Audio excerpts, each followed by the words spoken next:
Hey guys, Zomfox here, and today we're going to be doing one of those videos I was talking about since pretty much the end of the season. I said I had some ideas for some videos, recapping the season, OG USFL things, and today is one of them. I'm going to be looking at who I believe is the most disappointing player we had in the entire season of the 2022 USFL season. Now, you already can see who it is in the thumbnail, but we need to explain how I got to Jordan Talamu being that. So let's get started with the idea of who can be the most disappointing player. The most disappointing player has to be someone that had a lot of hype, a lot of belief that they would be really good, and ended up not being so good. Now, I really hate how everyone always, views quarterbacks as the best, but to put it simply, a high-tier quarterback is always going to be had the most expectation. So the only players truly eligible for this are the round one quarterbacks. Here are the round one quarterbacks. These are the first 8 quarterbacks taken, so in theory they should be the best 8. Shea Patterson, Jordan Talamu, Brian Scott, Ben Holmes, Clayton Thorson, Alex Magoo, Kyle Lauletta, and Kyle Sloter. Yet, with these 8, one of them is pretty forgettable. Ben Holmes is automatically not really disappointing. For one, he wasn't a known quarterback, nearly as known as really any of these other guys, and 2, he never actually got to play, so we don't really know if he's disappointing. Whether you want to believe the reports that came out that he got injured or what they said on United by Football that he just didn't understand the routes and stuff, that's up to you.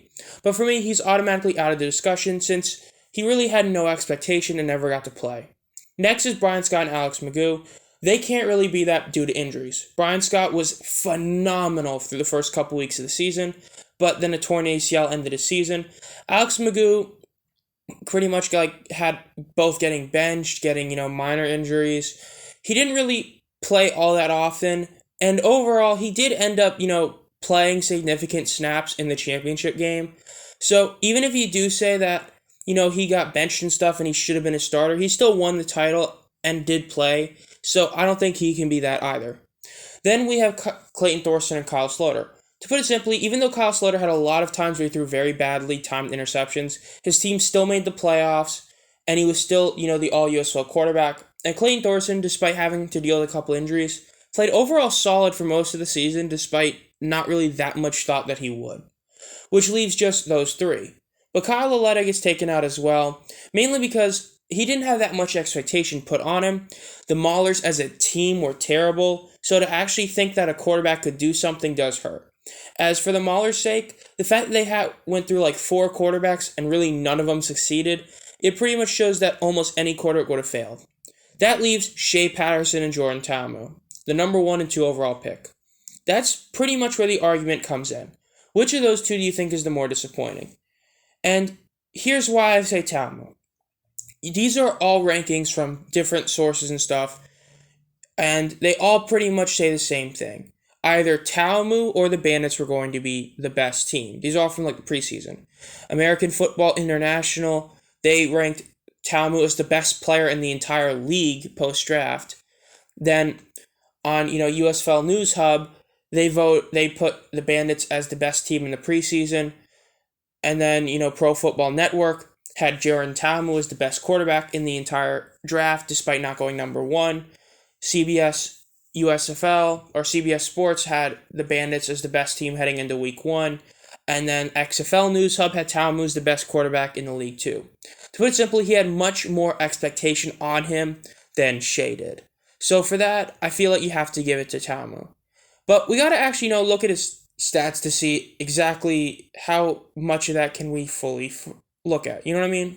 If you look at his overall stats in the season, his counting stats are actually pretty solid overall, though that is due to the fact that he did play 10 games. He's the only quarterback who played and started in all 10 games. He did get benched in one of those games, but overall, he was the starter in every single game. And when you look at his things, he was the only quarterback to average 200 yards per game. He was the only, though that also is due to the fact that Brian Scott got hurt during his 3rd game, so take that with a grain of salt. And then in terms of things like QBR, he was, even though the rank says 12th, it's 7th among quarterbacks because, the USFL way they have their stats are kind of weird. And the completion percentage, he was 8th among quarterbacks with 3 or more starts. So his completion percentage being that low isn't that great. And the big things are, yes, his rushing yards are very solid as well, as he was 9th in the entire league in rushing yards, and in fact led his team in rushing yards. But here's where you have to look at him and say, hold up, wait a minute. When you look at his sacks, he got sacked he got sacked 9 more times than the second most sacked quarterback in the league. Now, this is also with his center being the guy he had at the Battlehawks. So, his line was supposed to be decent. His team was supposed to be decent. Because, his team had, Todd Haley was considered a solid coach, and Pepper Johnson was considered the best assistant.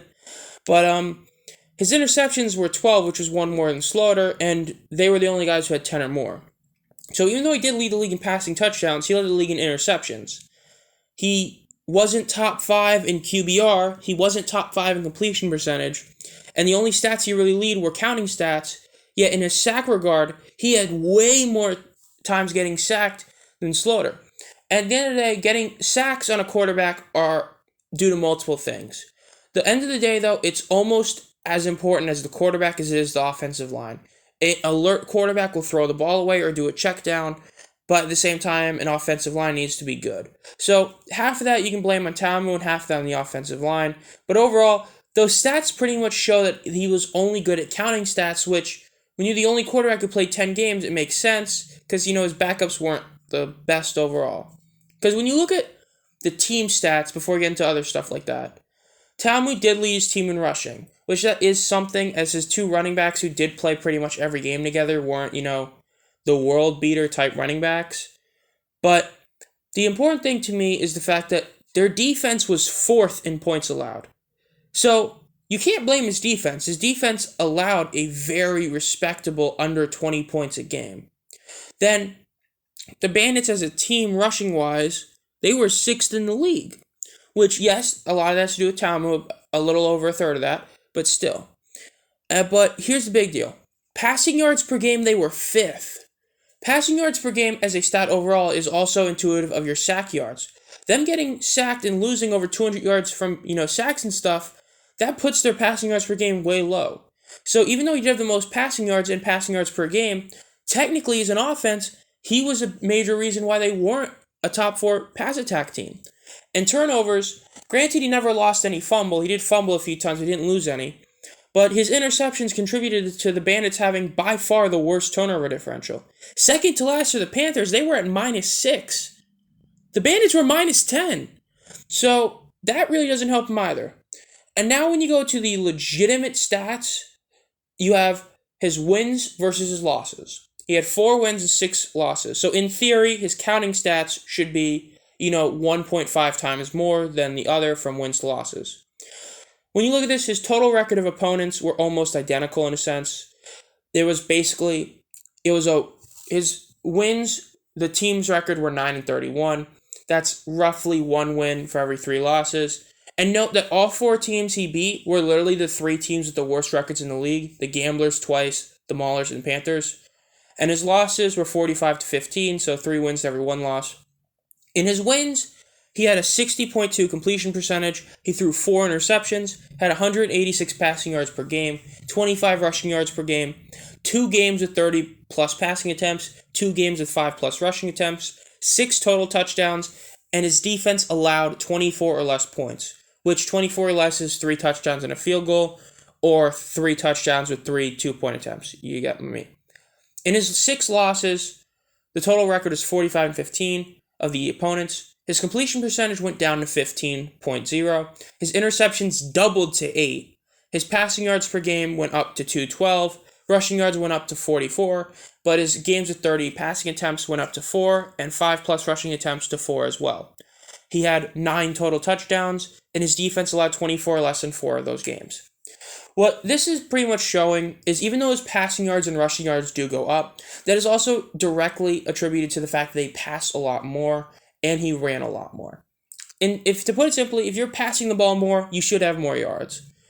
But, in theory, if he was consistent the whole year, he would have only had 3 games with 30-plus passing attempts, yet he had 4. But his interceptions jumping to 8 and his completion percentage going down that low by 5% shows that when he was playing those better teams, he really didn't elevate his game. The idea of a top-tier quarterback that you'll hear from almost anyone is the more important the game, they should be better. That's what separates, the mid or bad quarterbacks from the good and great quarterbacks. Tamu didn't play all that well against the good teams. But the biggest one is probably the one against the Breakers. To put it simply, I'll talk about the other two games either, but the most important game ended up being against the Breakers in Week 9. It was almost a de facto playoff game. Not fully, but almost. In this game, Talamu would go on to have a very solid game on the ground. 9 for 86 yards. But passing-wise, 22 completions, 39 incompletions for 56.4. That's not the best. 288 is solid, but two interceptions to one touchdown and a 67 QBR, that's not good. And though his team did, lose a couple fumbles, which is true, they also did get a fumble, and Slaughter did throw an interception, which is that's not shown there, but he did. But the most important thing is the defense held the Breakers despite the turnovers to less than 20 points. Yet Talamu wasn't able to get the job done. His teammates fumbling the ball are pretty bad, and Emmons had a horrible game. But this is back to that elevating. If you were to show me that Talamu had, 2 touchdowns, a 60 completion percentage, 1 interception, and a 95 QBR, I'd be like, you know what? Yeah, he was solid. He did all he could. And I understand in the ground game he was solid. But passing-wise, when you're that bad in a game that important, that's not good. And to put it simply, the other major thing to talk about is the 2 games that they pretty much blew.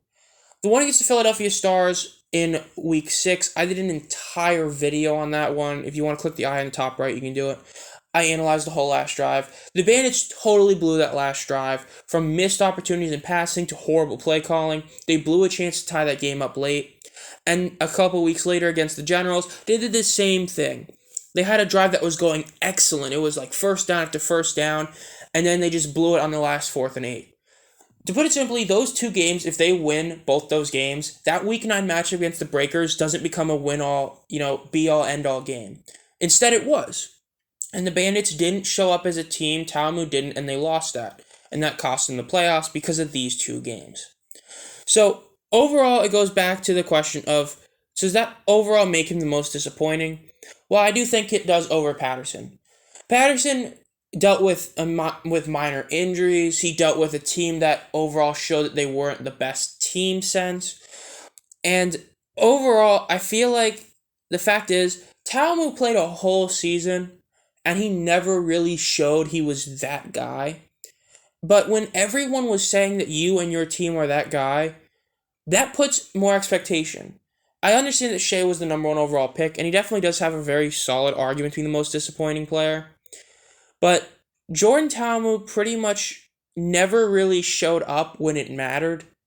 He did have a couple games which he was good in, but overall, going 0-6 against the 6 best teams in the league, that doesn't help you become that upper echelon quarterback, which to me makes Jordan Talamu the most disappointing player of the season. His counting stats were good, but that's just because he played every game. He never played so horribly that he had to be benched, but for all the hype that was surrounding him, even I had him and the Bandits as the best. I said back when I made that QB depth video, when I said that the Panthers had the best QB depth, I still said that I believe they're the 2nd and 3rd best quarterback. Now, has that take aged well? No. But I said Talamu was the best quarterback, which that definitely didn't age well. All those sites I mentioned, all his networks, he consistently was ranked as a top-tier guy, and in the end, he wasn't. That's pretty much all that there is. He ended up not doing what he was supposed to. He was not solid, and in the end, he is the most disappointing player of the USFL 2022 season. If you guys enjoyed this, be sure to subscribe and hit the bell. I'm planning on doing a ranking of the top 10 quarterbacks of the USFL season coming up probably within the next week, as I know there's only 8 teams, but a lot of quarterbacks played, and I feel like doing a top 10 makes more sense. And I feel like some people might be interested to see where I put Talamu on that list. Spoiler, he's not in the bottom 3, and he's not in the top 2, I would say, which I guess that's pretty easy to say from how I'm, trashing him. And honestly, I hope that Talamu has a better season next year. I really don't think he's going to get any NFL workouts for what he did this season. I feel like next year with the Bandits, maybe they can be better. But I guess we'll have to wait and see. This has been Zom Fox. If you enjoy this, subscribe and hit the bell. And as always, have a great night.